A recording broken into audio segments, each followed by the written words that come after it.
पाटील, विद्यार्थ्यांच्या आंदोलनाला भेट देण्यासाठी दिल्ली दौरा तुमचा केव्हा आहे?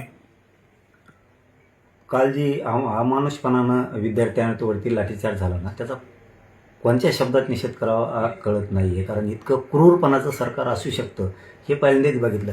इथून पाठीमागं थोडंसं काय वाटलं नाही, परंतु काल ज्यावेळेस लाठीचार्ज झाला ना विद्यार्थिनीवरती, तर ते खूप मनाला लागलं की महाराष्ट्रात जर विद्यार्थ्यांना लोकशाही मार्गानं सरकार भाजपचं जगू देणार नसेल तर या सरकारचा माज उतरवला पाहिजे.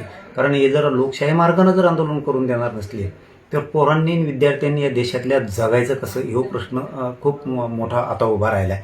किती दिवस सहन करायचं? कारण हे आत्तापर्यंत सहन केलं की चाललं होतं आंदोलन, चाललं ठीक आहे, पण तुम्ही पोरांना पाय मोडूच तर आणणार, विद्यार्थ्यांना, मुलींना, पोरांना. त्या म्हणजे किती मस्ती या सरकारला आली याच्यातून दिसतंय. त्यामुळं सगळ्यांनी साथ देणं खूप गरजेचं आहे. म्हणून मी सुद्धा उद्या बुधवारी 22 तारखेला मी सुद्धा उद्या सकाळी 9 वाजता इथून निघतोय. 11 वाजता आम्ही दिल्लीत पोहोचतोय. उद्या दिल्लीत आम्ही सगळ्या विद्यार्थ्यांची भेट घेणार आहेत. उपोषणला आपले सोनम सर बसले होते, त्यांनाही सोनम सरांना पाठिंबा देणं, देशातल्या आणि राज्यातल्या घराघरातल्या गावागावातल्या लोकांनी पाठिंबा देणं गरजेचं आहे.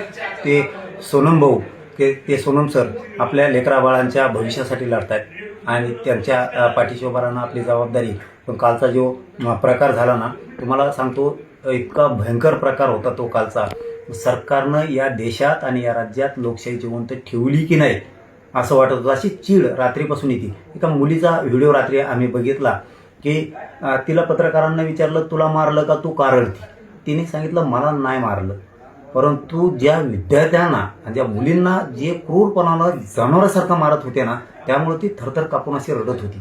ते इतकं जिव्हारी लागलं ना त्या मुलीचं सांगणं. कारण तिने ज्यावेळेस तो मार बघितला दुसऱ्या मुलांना मारताना, तर ती स्वतः रडत होती.